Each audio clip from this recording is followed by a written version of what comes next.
the thesis here is that these local networks of payments will develop. You have ACH, and it's moving to real time. So now we have RTP. In Brazil, we have PIX. In Europe, we have Instant SEPA. But still, that settles into the banking system. And to integrate all those is a huge headache. So where stablecoins comes into play here is the only way to connect all these local systems globally is a public ledger, which is a blockchain, and digital dollars, which are stablecoins. There's no other way to unify those systems. And it's not even a tech problem, it's a political problem, because the US government isn't going to say, hey, Brazil, cool, you've made a really good instant payment network. Come and do that same thing for us and hook into our banking system. Like, our politicians will never allow that. And businesses need to serve customers globally. So the solution here is Coinflow or other companies like Coinflow, Bridge, etc., connect to these local payment methods in these countries and say, all right, we'll connect here, there, and then transfer via that payment method. This episode is sponsored by Sei, the parallel execution EVM compatible layer 1 with sub-second finality. Incentives for users are coming to Sei this month from teams like DragonSwap. Start farming on Sei today by visiting dragonswap.app. We'll hear more from Sei later in the show.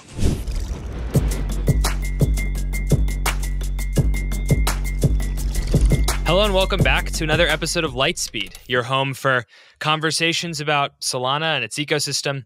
Today we're here with Daniel Lev, CEO and founder of Coinflow, a crypto payment processor with deep roots in Solana. Daniel, thanks for coming on the show.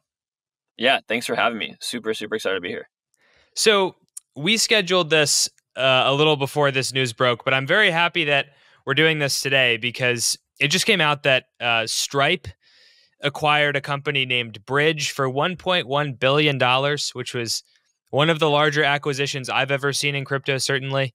And it seems to me that Bridge does at least reasonably similar things to what Coinflow does. So I'm hoping to use this as kind of a jumping off point for our conversation today, because the Stripe Bridge acquisition has reignited a lot of conversations about stablecoins, their use for payments. Daniel, what was your initial reaction when you saw the Stripe Bridge deal? Yeah, so we've been hearing about it for a few weeks. A bunch of payment group chats, bunch of stablecoin group chats, people asking me if I know anything. We work with them on some deals. We compete with them on others. They give us deal flow here. We give them some deals. And the stablecoin and payments world is small in crypto. So when I even heard of it, I started trying to do my own digging and was like, this, even a rumor of this size is awesome. But then, yeah, seeing it the last few weeks just keep going further and further, and people confirming it and snowballing there, and then seeing the final announcement today was great. The reason I say it's great is because it solidifies that stablecoins are here for good, and people meaning institutions like Stripe, which is one of the highest valued payment processors and financial companies in the world, are making extremely large investments, and which is awesome and really good. And the second part of that is that Stripe is one of the more tech-forward payment processors. You have a bunch of the older, I don't want to diss them on the call, but more legacy companies which don't innovate quite as fast, and Stripe was there to innovate and disrupt them. So it's really interesting to see that Stripe is now buying companies, and they tend to, an acquirer like Stripe hasn't really had many acquisitions. I believe this is Stripe's largest by far acquisition. And the reason that's good for us and people innovating in the stablecoin and blockchain space is it shows how damn hard it is to make these companies. Because if one of the most innovative payment companies decided to invest a large chunk of capital to acquire someone instead of building themselves, where they have built multiple crypto products themselves, and that's probably why they're just this time is probably the right to buy. We don't want to miss opportunity. That was also really, really cool to see. So yeah, the news is awesome. It pushes the space forward. It definitely puts more eyeballs on other fintech folks. When you see Stripe making a move like that, as mentioned, they're more innovative and disrupted other payment companies. The legacy providers that have, a lot of everyone from Visa to MasterCard to big banks, even JPM, they have blockchain teams. A lot of them are these R&D teams where they sit, hypothesize, attend a conference. But when a competitor in the market makes a type of investment into the space, they can't just sit in the sidelines and do R&D. They have to actually be active market participants now, which means buy other companies, build your own tech, or partner. And we're going to start seeing a lot more companies, banks, payment processors, card networks, etc., get more active in this. So yeah, overall, super hyped, especially since we truthfully biased are at an advantage point. We've been building the space for quite a long time, over 2 years now, and the headwinds are just accelerating extremely fast. And with financial technology, I'll go into this deeper during the call or during the podcast. You can't just spin it up overnight. There's this regulatory and partnership mode where you have to meet a ton of criterias. So it's not like a bunch of developers can just rush on this opportunity today or tomorrow. They have to do a ton of things to even launch a compliant and legal product in the space. So it's going to reward people who've been building in it for quite some time. That's a really interesting point you bring up where, Stripe is not really a dinosaur. They're not like a super legacy kind of behind the times company that just threw money at a crypto company so that it could kind of have that as part of its ecosystem. Like Stripe actually has created things. It's done stuff in crypto payments before, and 1.1 billion to acquire this company is no small amount of money. So it is a good point that it kind of speaks to how difficult it is to build this sort of solution. Which, and correct me if I'm wrong, it's sort of what Bridge gets at and also what Coinflow gets at is just the ability to move between fiat money and crypto, in this case through stablecoins, but just the idea of ramping between fiat and crypto generally is very tricky. Exactly. And we both of our companies are focused enabling businesses to do so. And that's probably why a lot of these companies don't get talked about, because we're not in the consumer's face. We're not constantly marketing on Twitter, trying to capture mind share of end users. It's very much figuring out who has these pain points, and it's all business folks.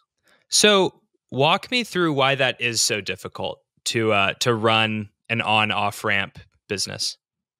Yeah, so let's just walk through how a traditional credit card scenario or bank payment works. I think card is going to be the easiest. We can just do something that everyone is familiar with, which is, I like this and I'll go back to it, is taking an Uber. So let's say I got to the office, I'm working in Chicago. Today is Monday, so I took an Uber Monday morning. What happens is I put in my card. Let's say I have a Visa card. That's a card network Visa, so who communicates through the card networks. I have someone who gave me that card. Say my bank is JPM, so that's the card issuer. I enter my card in Uber app. Uber is a merchant in this case. And then Uber has a payment processor and an acquiring bank. Let's just, for simplicity, because we're talking about Stripe, I think that Stripe actually might process some of Uber's transactions. Let's say Stripe is a payment processor. What that means is those card data is going to hit the APIs. It's going to ask the network and the issuing bank, which is JPM, saying, hey, does Daniel Lev have funds in that card? If that's yes, then what happens is those funds via Visa moves the money to the acquiring bank. Stripe has multiple different banks under the hood, and they move those funds to the bank, which takes 1 or 2 days, to Uber's account. So that's all that happens in the hood. I know you're probably confused because there's 7 different layers in here. And that's just settling fiat into the Uber driver or into the Uber's account. So in crypto, not only do you have to manage that whole flow right there, we have to then find a bank who is going to support receiving those funds in fiat and then turning that and ledgering it into stablecoins and then sending those stablecoins out to whoever wants them. So it adds another leg to the transaction. That leg, you're listening for all this historical financial data, so let's call that fintech part. And then you're also communicating with an open ledger, now the blockchain, of creating that digital asset, which is a stablecoin. So not only do you have all that fintech legacy stuff to manage, you have all this net new on the right-hand side that you also have to create. So that's the pay-in flow. Very, very similar on the payout flow. But to make a long story short is you're not only having to manage legacy rails, meaning traditional fintech rails, with all those parties involved, but to issue that stablecoin or to mint it or whatever, you also have to deal with net new, constantly changing standards and blockchain rails, and making sure those systems are in harmony. Interesting. Yeah. And so as far as why you believe and people that are building ramping services believe the crypto rails are better, is it primarily a question of the payment processor, or is it like the ACH system that undergirds it? Yeah, so everything I just talked about there, like all those different parties involved, the beauty of when you can transcend that and mint that stablecoin and get it there, now you're basically free from the system. And yes, there's compliance, there's laws, etc. But now once you have that stablecoin, you can programmatically do essentially whatever within your legal confines is required instantly and for fractions of a penny on chains like Solana or any other fast, high-performing blockchain. So that's the reason why so many people are excited about the space, because once you do get into that, it opens up so many doors and possibilities. And while we're just talking about sort of the old versus the new comparison here, I wanted to get into ACH, which is, I think, automated clearinghouse, and it's just sort of the legacy way that electronic payments from banks happen. And as I was mulling over this episode, I was thinking that a lot of all the stablecoin infrastructure that's being built, all of the crypto around that, comes from this thesis that ACH just isn't good enough, that we need like a new way to do electronic payments, essentially. So can you walk me at least through your perspective on ACH, the way the traditional system works, what's wrong with it, and how specifically crypto or stablecoins are better? Yeah, so ACH definitely is not a great system, because I could go on and it's be a whole episode, but it has all those parties involved. And when a transaction happens, it has to communicate between the clearinghouse, which is a network. It's really antiquated, and then all those banks. So the communication and data flow, all money movement is moving data around, but making sure there's consensus between all the parties there. And when that moving of data is slow, then the money is slow as well. So that's what's wrong with the ACH system. Beyond that, ACH is only in the US. So yes, both me and you are located in the US, but we service businesses. As businesses as the digital age happens, any business who has customers, most businesses want to service more than one region. So if you're in the US, sure, you use ACH. But if you're in Europe, you use SEPA. If you're in Brazil, you use PIX. If you're in India, UPI. The list goes on and on and on, which as a business, that gets extremely difficult to integrate all that. So my thesis and Coinflow's thesis is such that all of these local payment networks, let's call it ACH, which is evolving. There's now in the US, we're also having real-time payments through RTP, the clearinghouse. But anyways, I digress. The thesis here is that these local networks of payments will develop. You have ACH, and it's moving to real-time. So now we have RTP. In Brazil, we have PIX. In Europe, we have instant SEPA. But still, that settles into the banking system. And to integrate all those is a huge headache. So where stablecoins comes into play here is the only way to connect all these local systems globally is a public ledger, which is a blockchain, and digital dollars, which are stablecoins. There's no other way to unify those systems. And it's not even a tech problem. It's a political problem, because the US government isn't going to say, hey, Brazil, cool, you've made a really good instant payment network. Come and do that same thing for us and hook into our banking system. Like, our politicians will never allow that. And businesses need to serve customers globally. So the solution here is Coinflow or other companies like Coinflow, Bridge, etc., connect to these local payment methods in these countries and say, all right, we'll connect here, there, and then transfer via that payment method. We turn into stable coins, and then we can transact globally on a public blockchain to settle to merchants and other businesses. So that's where I think the real $1 trillion opportunity is. I'm glad you bring that up, because the kind of government payment networks side of it. I did a piece recently on the Finternet, which is this kind of crypto project in India built off of the India UPI payment network. You mentioned Brazil has PIX. There's a couple other ones.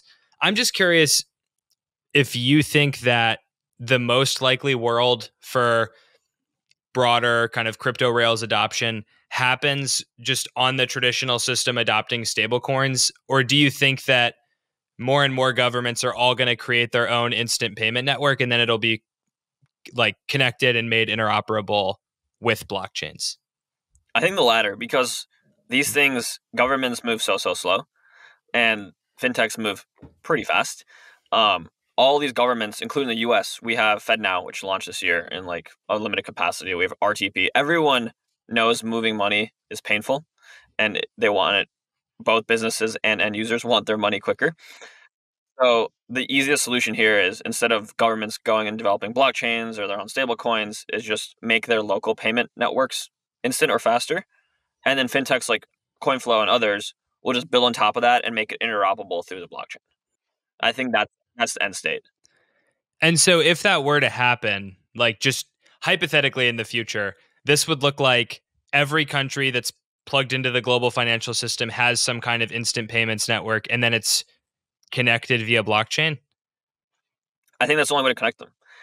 Because otherwise you're just managing, you're still having to move it across some network. So like if I have a business in Europe, which we do, and we have a business in the US, there is two ways we can move money. We can bridge it via local payments to stablecoins and send between the blockchain, and then find providers in those areas, which we are one, to go from stables back to local currency, or send an international wire via Swift.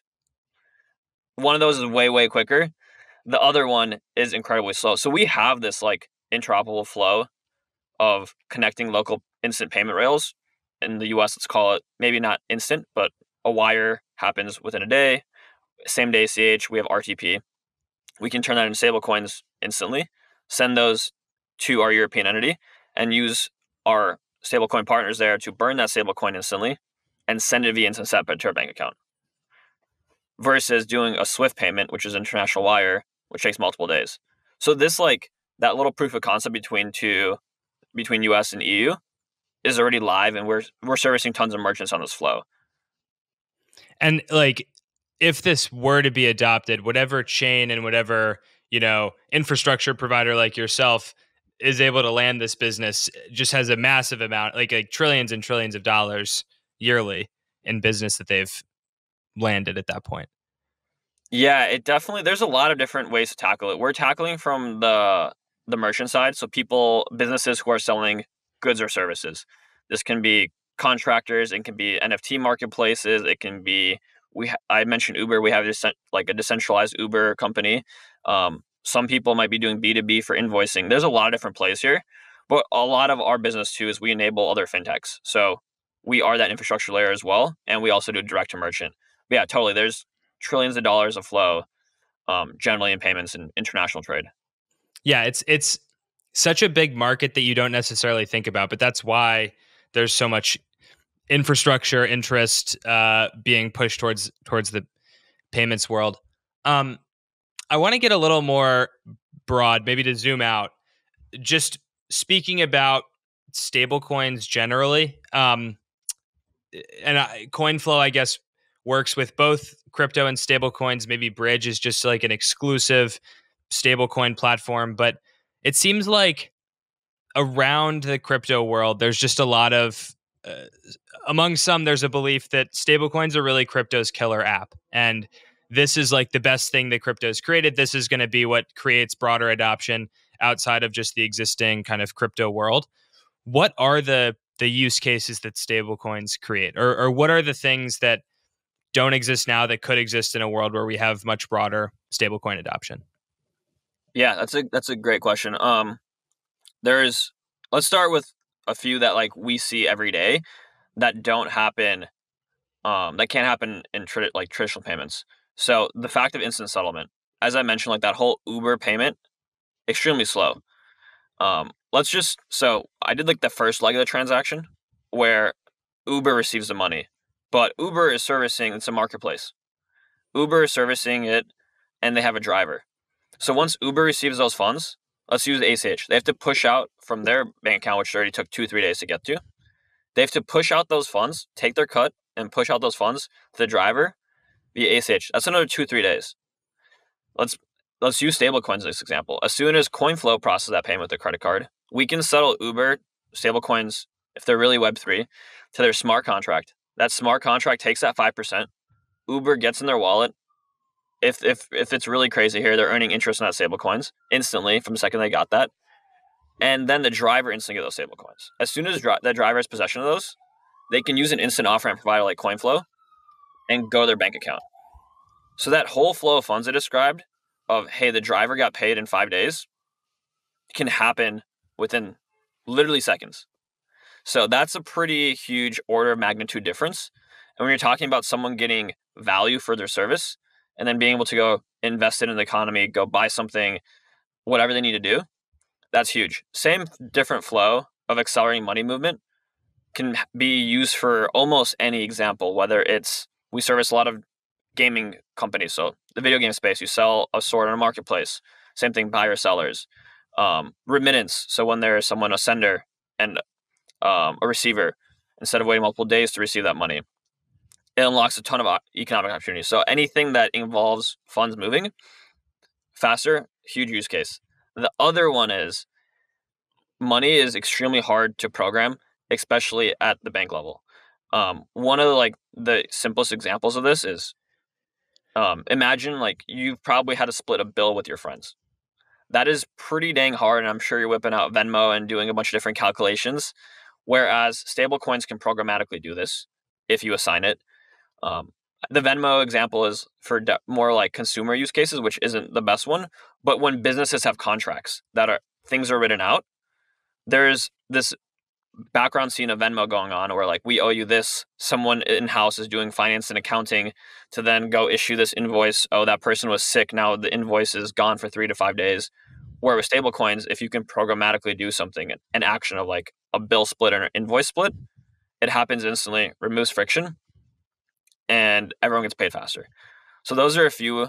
The other one that is extremely killer, which everyone talks about, is earning money on stablecoins that are just sitting there from treasury yield. That's how Tether makes a bunch of money. Coinbase, I looked it up today because I was just curious. Coinbase made over $200 million in Q3 on stablecoin interest.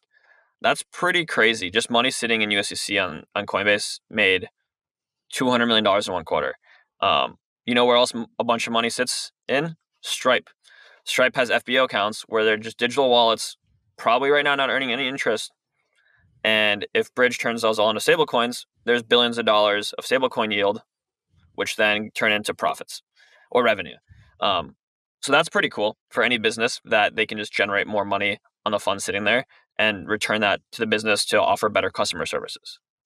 So I know it's talking about a lot of different situations here, but that last point to me, incidentally, feels like why you're seeing so many stablecoin announcements, like your Revolut reportedly launching a stablecoin. There's whispers of a Robinhood one. BNY Mellon, I think, said that they're launching a stablecoin. And my conjecture, my guess is just that people look at Tether and it having more profit than BlackRock or something like that, and say we could do that too. Just launching a stablecoin isn't the craziest thing in the world, but having stablecoins on your balance sheet that you can then invest in treasuries or something is actually super lucrative, especially in market environments before they start cutting rates. But it seems like, and I wonder if we're going to live in an infinite stablecoin world almost, where every institution has its own stablecoin that when money flows in, it can, then use those deposits to create more yield. That seems likely. I don't know if you have a take on that though. Yeah, my take is totally. Because let's just back up on how money currently is stored. So there's these in the US at least, there's a notion of this thing called a for benefit account, for benefit of. And even the Starbucks app does this. When you load up your Starbucks wallet, it's a wallet, which all that means is money sit and custody it at a bank account. It's just dollarized there. You can't take it out, so it's not a stable coin, but it's just in one bank account. Same thing when you place a bet on DraftKings. When you deposit funds there, it's an FBO. You've signed terms of service. This bank's custodying it. Venmo, etc. The list just goes on. So there's these centralized closed loop stable coins all over the place. And in the fintech world, they're just called closed loop credits. You can only use them in the sense of this garden of Starbucks, DraftKings, Venmo, etc. But it's only at one bank account or one bank. Maybe it might be split over a few. Stablecoins work very similarly, but you're creating this open loop thing. And all it means is, hey, you send money to bank A. Let's call it Circle. They have 6 banks. It receives in that FBO account, and then it gets swept to wherever BlackRock and turns into a treasury bill. Now you're just holding this digital representation of a treasury bill, and it's usable in more places. And so like if you still have that closed loop credit and you just make a wall garden within your user or UX, but now this thing is you can have more redundancy in banks, which is great. Everyone wants more redundancy for banks, as we've seen in the space. And it's held by the US government, which is extremely safe, knock on wood. And now it also earns interest. What's the point of not doing that? Oh, and it can maybe operate with other people if you need to go and have an international business and swipe to your European stablecoin, so doing Forex with a Forex provider. And there's hopefully interoperability principles there too. But yeah, my take is there's already a lot of these like closed loop stablecoins in the fintech world. We don't recall them as that. And I think a lot of them will come out as such. And we're servicing merchants right now, Web2 customers that have stablecoins under the hood. They know it, but their customers outside of terms of service don't. And we're just enabling just like you would for a closed loop credit. So that's where I think the end state is. And we're already seeing that play out at Coinflow. And the benefit to these customers, like I said, is they get paid quicker and they can pay out from that instantly versus waiting for money to appear in their bank account in 2, 3, 4 days. Interesting. Yeah, it almost strikes me as a similar argument to like the airplane points one, where it's like all of these credit cards and airlines have these sprawling point systems that live off of blockchains, and they could actually, work together in a way that's better for consumers if they ran on blockchains. Now, I think sort of the response to that is that these programs are massive, and to actually take on things like credit card companies is going to be very, very difficult. But maybe you live in a world where credit card companies start launching their own stablecoins rather than being taken on by some of the new competitors. I think you very well might see that as well. The Sei network brought parallel execution to the EVM with their V2 update this past spring. Sub-second finality and massive throughput are now available to EVM developers everywhere on Sei's high-performance Layer 1. Incentives for users are coming to Sei this month from teams like DragonSwap. Start farming on Sei today by visiting dragonswap.app. That's dragonswap.app. Thanks again to Sei for sponsoring today's episode. And I guess leading out of that, Daniel, I want to ask you maybe a more philosophical question, which is how Cypherpunk are stablecoins. Because I was having a conversation with a friend the other day who works in crypto, and he was reflecting on stablecoins, and he was a little bit disappointed because he was like, well, I started working in crypto to build this open, free, new form of money that can't be censored by central governments or banks. And it looks like more likely I'm just going to be making TradFi a little more efficient. So I'm just curious from your perspective, like thinking of some of the original crypto ideals around, unstoppable global money that's not dependent on reserve banks and governments. Like, where do stablecoins sort of fit into that? Yeah, it's a great question. My take is that there's multiple different types of stablecoin issuers. And the stablecoin issuer determines what kind of stablecoin that is. So you're talking about like the Circle, the Bridge, companies that Coinflow works with, where either we're regulated or we have regulated banks that we are sponsor banks and we're partnered with. Then we're bound to those same regulations, which I would argue is not a bad thing at all. But the other side of it, if you want that decentralization, that unstoppable money piece of it, those regulated stablecoins, as long as those things that are unstoppable aren't doing anything illegal, it's actually easier to interact with them. And these are ramps to those and allowing more people to get these types of currencies and do those actions smoother. Because without easy rails, like I've been in crypto for better half of a decade, it used to be I remember when like peer-to-peer Bitcoin existed. Like that is such a mess. It was extremely, extremely difficult to get. I think both will exist. And stablecoins in the current form and as they evolve, I believe they're going to be more and more regulated. But that's not necessarily, in my mind, a bad thing. It's just not Cypherpunk. It's not going to be this unstoppable money. But then there's other things on the same public blockchain that are literally a click away that has finality of seconds that you can interact with when you're in this ecosystem of stable coins. and interacting with those entities that you do want to get those funds from. So yeah, Okay. there's like both sides of the coin here. Yeah, I hear that. So you're saying on either side, it does make traditional finance more efficient, but if you want access to Bitcoin, a lot of venues need stable coins to have enough liquidity for people to be able to exchange Bitcoin in the first place. Exactly. And if you have stable coins, it's much, much easier to get Bitcoin. It's much easier to get your meme coin. It's much easier to get whatever, really. Um, so that's my take on it. But I don't think stable coins are a cyberpunk reality. They're definitely more like TradFi and better rails.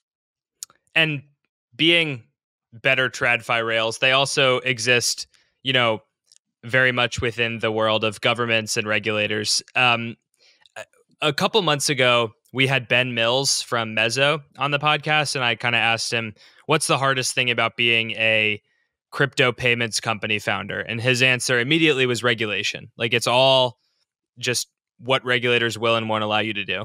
What's your take on that? Sort of, are you struggling with regulations being a US based founder, or, yeah, I'll start there. Yeah, I would agree. That's the most challenging because not only is regulation not clear, is like there is just not any regulation to follow.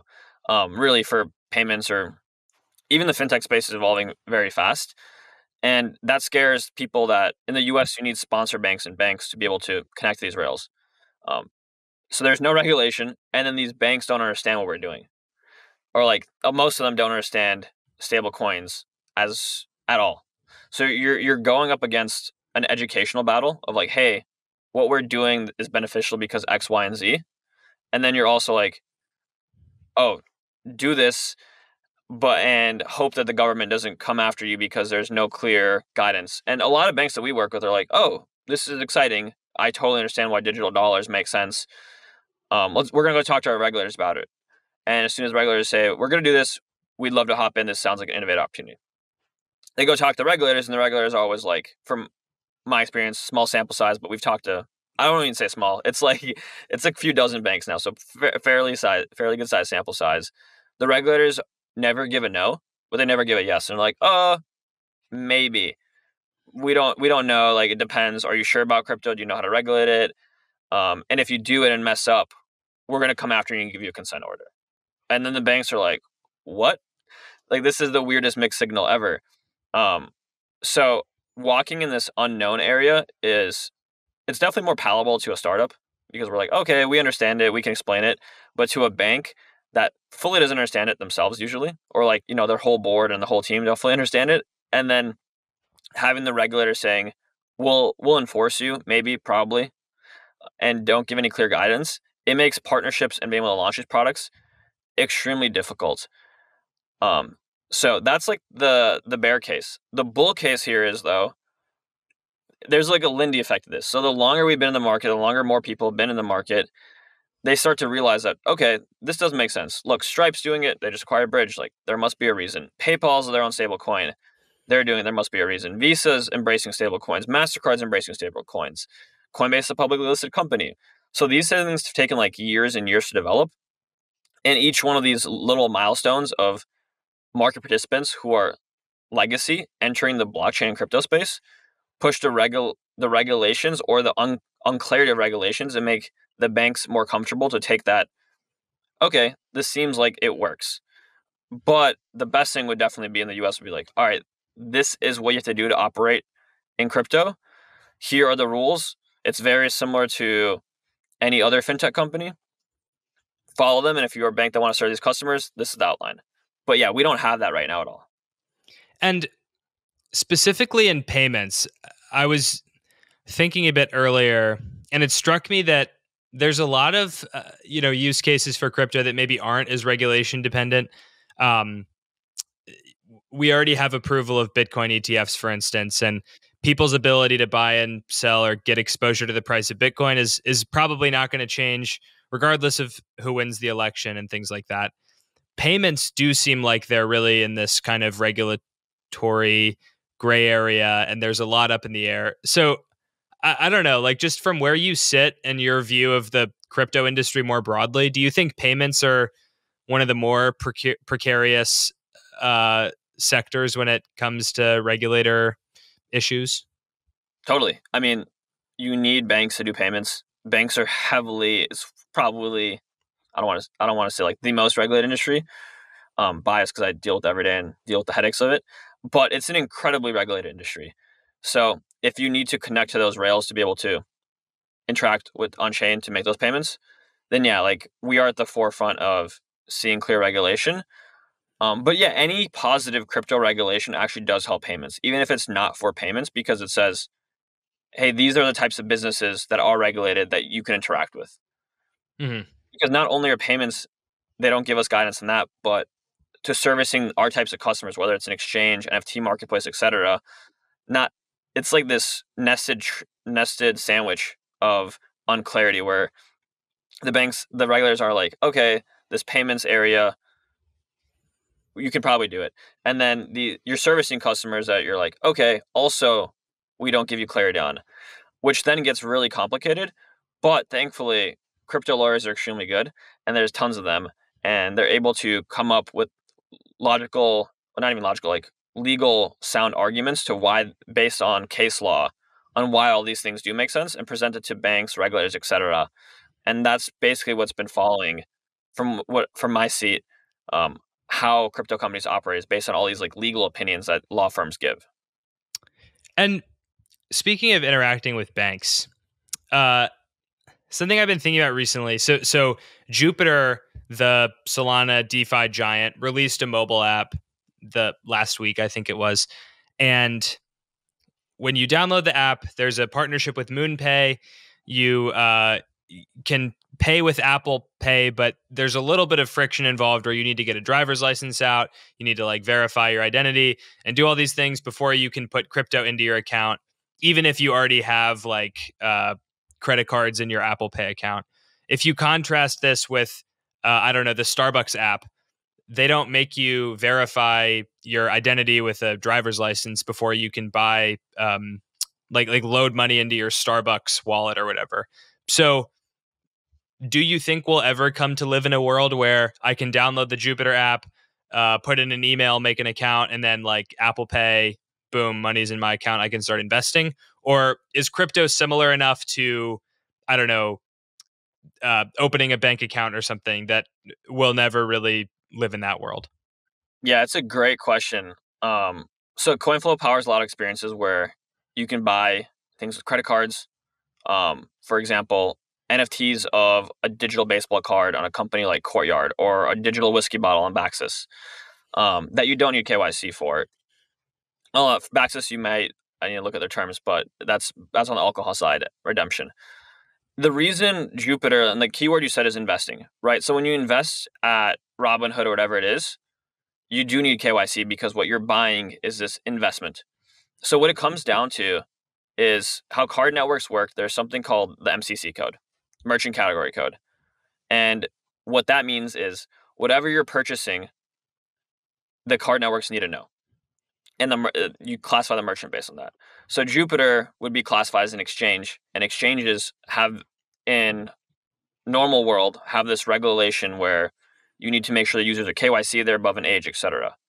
And since there's no crypto regulation saying like, hey, crypto exchanges might need this, that, or that, or there might be in some areas, but let's just generalize it.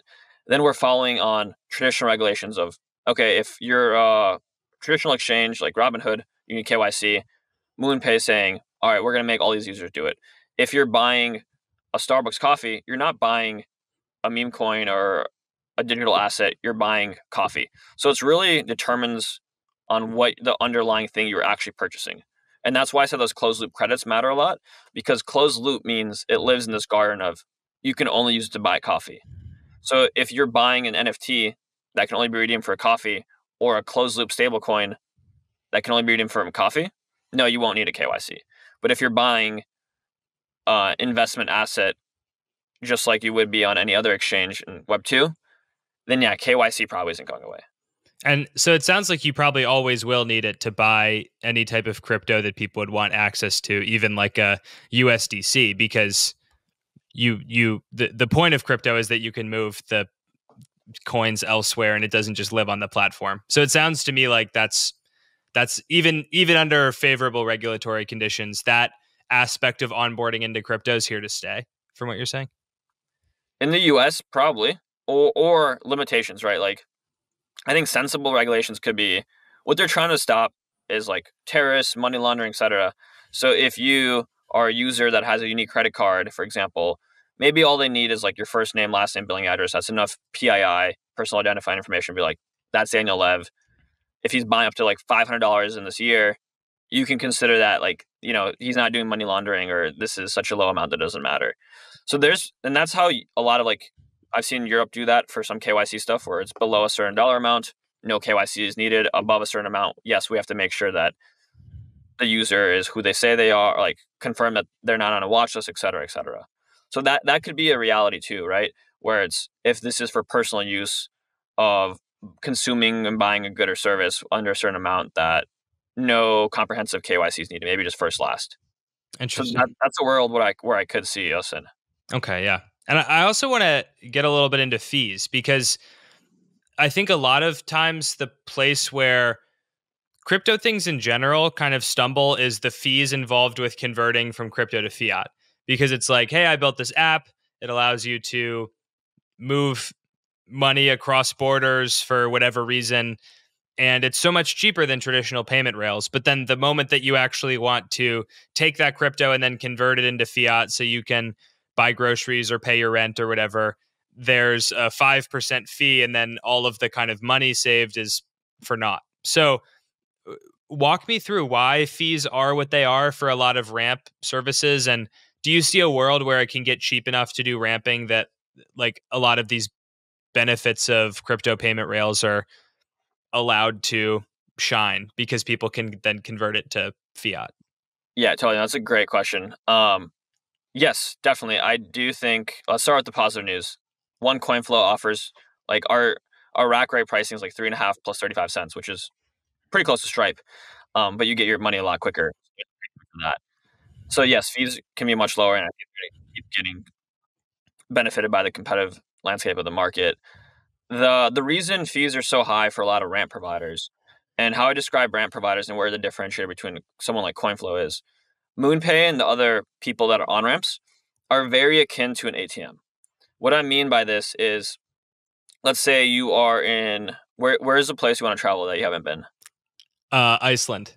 Iceland. Let's say you're in Iceland, you go to a bar. The bar doesn't take cash. Or sorry, the bar doesn't take card. There's an ATM at the bar. You go to that and you purchase it with your debit card in local currency. You're going to get hit with probably an FX fee, an ATM fee. Remember when I said what you're purchasing? It's cash. High risk, because what if in Iceland earlier someone robbed you and took your card? So there's all these like fraud issues. Anyways, the thing you're purchasing is a high risk item because it's cash. It can go anywhere. So once you do that first transaction, that's the transaction that the ATM does with you, and they don't know anything else. They don't know they're going to go to the bartender and exchange the cash. Your transaction with the ATM and your credit card company are done. So you just got hit with all those fees. Same with a ramp provider, right? Like, just because MoonPay is on OpenSea, once you acquire the crypto, you don't have to go spend it on OpenSea. You can go send it anywhere. You can go do that, this, and that. That leads to high fees because MoonPay is essentially, or any ramp provider in that scenario, is that ATM. They're not contracting with the merchant. The merchant doesn't have control over where the money's spent. They aren't subsidizing the fees. And you just bought an open loop currency that can go anywhere. Instead, what like Coinflow does is we work with those providers, whether it's like that NFT marketplace, the global money movement app that you called, and embed into the UX so we can get better data on who's transacting. Instead of allowing them to go to their wallet maybe right away, if Jack needs to send it to Daniel, that transaction goes through and eliminates the fraud risk of you taking that stolen card and sending it to your other buddy in the fraud ring. So there's all these fraud principles that make the cost really high if you're buying a currency. Same scenario as why ATM fees are so ridiculously high. But if that bar just had a way to swipe your card, they know you're that customer. They know you're buying a beer is much lower risk to the card brands in the bank than selling you cash. So that's the analogy there, and that's why I think fees will continue to go down as there's providers like us. Bridge was doing the same thing. They were working directly with merchants. They weren't a customer-facing app. They were letting these use cases happen and contracting with the merchant to make sure their flow of funds and money movement worked. And so fees are kind of dependent on the election, regulation, who's in office, because a more favorable regulatory environment would lead to just more competition, and that drives fees down essentially. And more bank partners for the payment companies. So if we can go and partner with, if we have X number of banks right now, because there's only that many that want to work with crypto companies, and the election happens and we have 20X, then we can all go to our banks and be like, well, this person will do it for that. That bank will want to win our business, so they might get competitive. It opens up a free market. Right now, it's like a tiny free market because it's so controlled. Whereas when you have free market dynamics of this, then everyone benefits. Interesting. So we're many minutes into this podcast at this point, and I really haven't asked you about you, Daniel, which I apologize for, but it seems like there's not a lot out there about your sort of prior life before Coinflow. I'm not going to make you, talk about your whole childhood, but it did jump out to me that you worked at basically a Web3 fantasy sports startup before Coinflow. And it seems like you went kind of directly into founding the company. So I'm just curious to hear from you how that transition from the fantasy sports betting world to what you do today kind of happened. Yeah, for sure. So quick background, software engineering, and then went to work at consulting at PwC, primarily doing strategy for financial services and other companies. Then went to work at a fintech startup. And after that, I went to that fantasy sports company. And fintech startup, I saw them go through hypergrowth. And I went to go work that fantasy sports startup during 2021 bull run on Solana. As the biggest challenge there actually at the time was we were getting user adoption from Web2 customers. And just like you said, we had ramps like MoonPay, et cetera. I will use MoonPay's name in this example because we had them and others. And users just couldn't get through. They couldn't get through at all. We already KYC them separately because we're a regulated fantasy sports app. They couldn't get through at all. Their transactions kept getting declining. And what ended up happening is we talked to every provider out there, and what we wanted was what Coinflow has built, which is allowing cards to be used and settled to a smart contract without selling the user a cryptocurrency. And that wasn't out there. So we built it internally, saw conversion and revenue go up and to the right. And then I realized, whoa, we just solved this pain point for ourselves. People kept asking us, Solana world's small. People kept asking, who are you guys using? Who are you guys using? We're like, we're using it ourselves. And really what the nexus of this was, we were at a Jump Crypto. They hosted something called The Pit. And it was a big hackathon. We showed that whole flow that I talked about. So put in a credit card, user gets money in their account, in their wallet. It's all abstracted away. And then when they win the fantasy sports contest, they can redeem it from their wallet with USDC to their bank account instantly. I did that demo on stage on Friday at 7 p.m. ACH rails are closed, push to card, and RTP is open. And most people know this was one 2 years ago, and RTP was just coming out. No one even in the audience really knew about RTP, but we saw a stablecoin at bank account when banks are closed, and everyone was like, how are you doing this? And I realized at that time, I was like, I gotta step down from working at this company and work on Coinflow. There's more demand than I can even service, and this isn't even a company yet.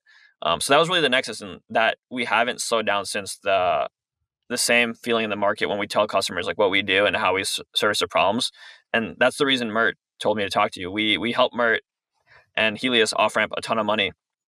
So yeah, it's just awesome to see us supporting other entrepreneurs and letting them grow because we enable their end users to be able to seamlessly purchase their goods or services without even knowing crypto's there. So yeah, TLDR, that's the background on Coinflow and myself. Was that the Jump hackathon where Terra collapsed during it? No, that wasn't that one. I think that was a few months after. But I was there. I was at that one too. That was a crazy vibe. Well, yeah. What was that? This is a tangent, but what was that like? It was around Cinco de Mayo. So I remember it was a Cinco de Mayo party too, and people were like, "Oh, this is happening," and I was around a bunch of normies, and there was me and two other crypto guys from that hackathon were freaking out on our phones. Everyone else was just drinking margaritas, and then the hacker house got pretty sad because a lot of people were just building projects on Terra, expecting them. They were raising funds. They had this whole thesis, And I'm talking very passionate about stablecoins in my thesis here, and like it's almost as if we just recorded this super bullish, and then tomorrow like stablecoins illegal, you can't have a business anymore. Everything you thought was true isn't true. So like, yeah, it was crazy to see like people had come to that like reflection point. I'm like, of that. But everyone moved on. I don't think the same thing will happen to stablecoins. Not I'm knocking on wood because it's crypto world's crazy, but yeah, that was nuts. Yeah, certainly like it wouldn't feel as overnight as Terra's collapse, which was very, very fast. But okay, so you move from this fantasy sports app on Solana to this payment processor, and then you land Solana Labs as a client at some point. Was that really important in sort of the early days of like just getting the company off the ground? Were they a really big client for you to land? Yeah, Solana Labs is a partner and a great customer, because it definitely builds credibility. And when Solana did a due diligence on all the payment providers in the space, and we're like, "Yep, you guys are the one," which I believe is true. Like they did so much due diligence on us, tested a bunch of other providers, talked to customers. That really helped secure it, and it also showed that like they weren't biased. We didn't have anything. They didn't give us any money. They didn't even invest in us actually.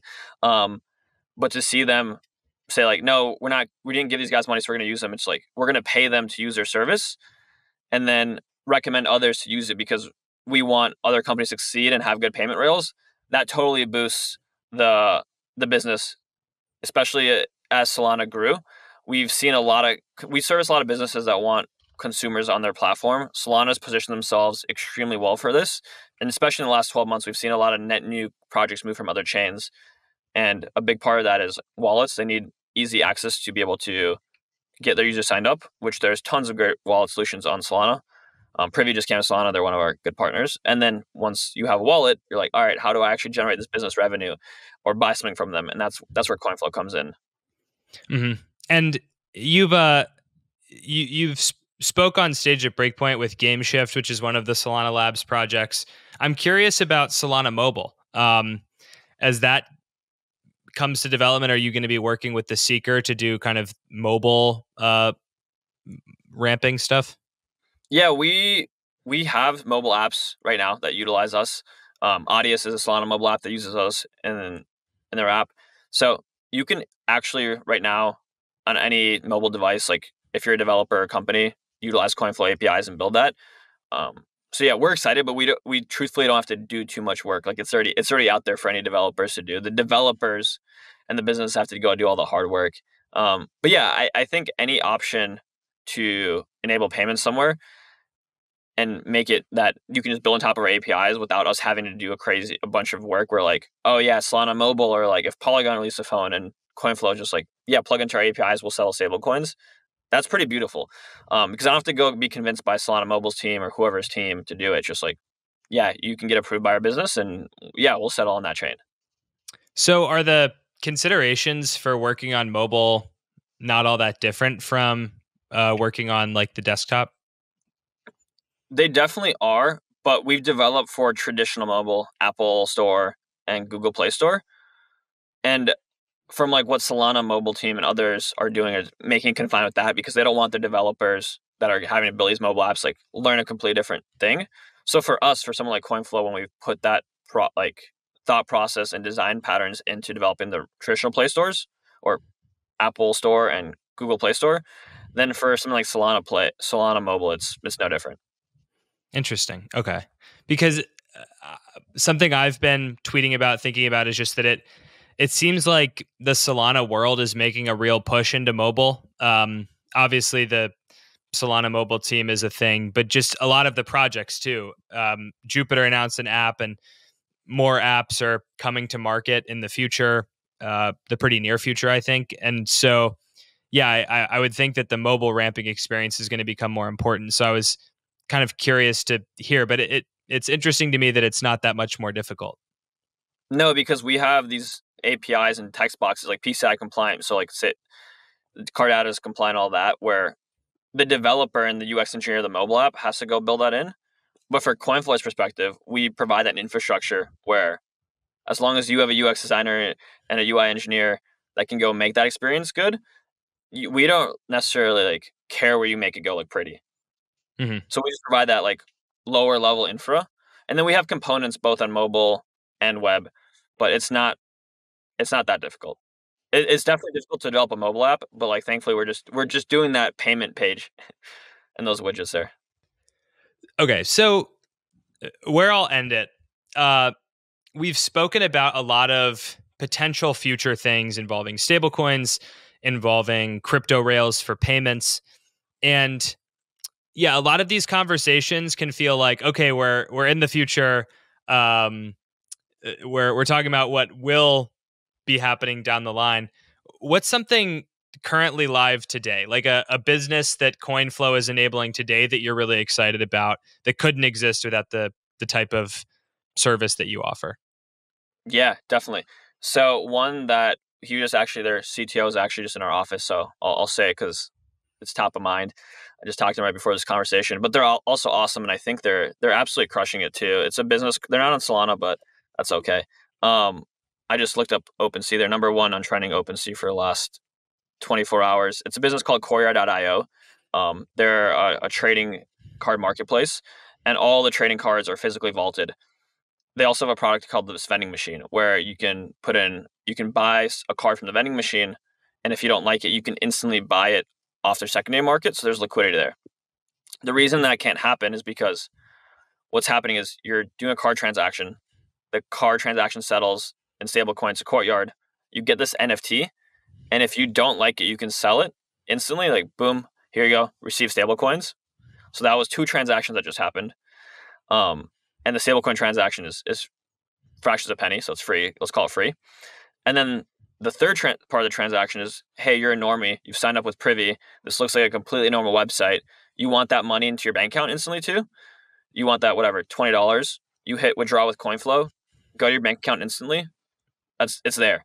So that whole flow of funds of you buying a card, you not liking the card, so you selling it, and then you getting that money back in your bank account within seconds. It's pretty crazy, and you can't do that in Web2 today. And users absolutely love it because you can keep playing it. Like if you keep not liking a card, sure, you didn't get the whole $25 back, but you got 17. So you can use your card and like, all right, now the difference is $8. So I don't have to pay $8. I'll use my 17 stable coins. So yeah, that transaction and that like feedback loop, we see people just go ham on this vending machine. It's awesome. Nice. I've heard of the project. I haven't looked into it deeply, so that's interesting to hear about. Unfortunately, that is all the time we have for today, though. But Daniel, it's been a lot of fun having you on the show. Appreciate you coming on. Yeah, thanks, Jack. Thanks for having me, man. Absolutely. We'll see you all in the next one. This episode would not have been possible without the Sei network. Don't forget, user incentives are coming to Sei from teams like DragonSwap. Make sure to check out Sei today. You can start farming on Sei by visiting dragonswap.app.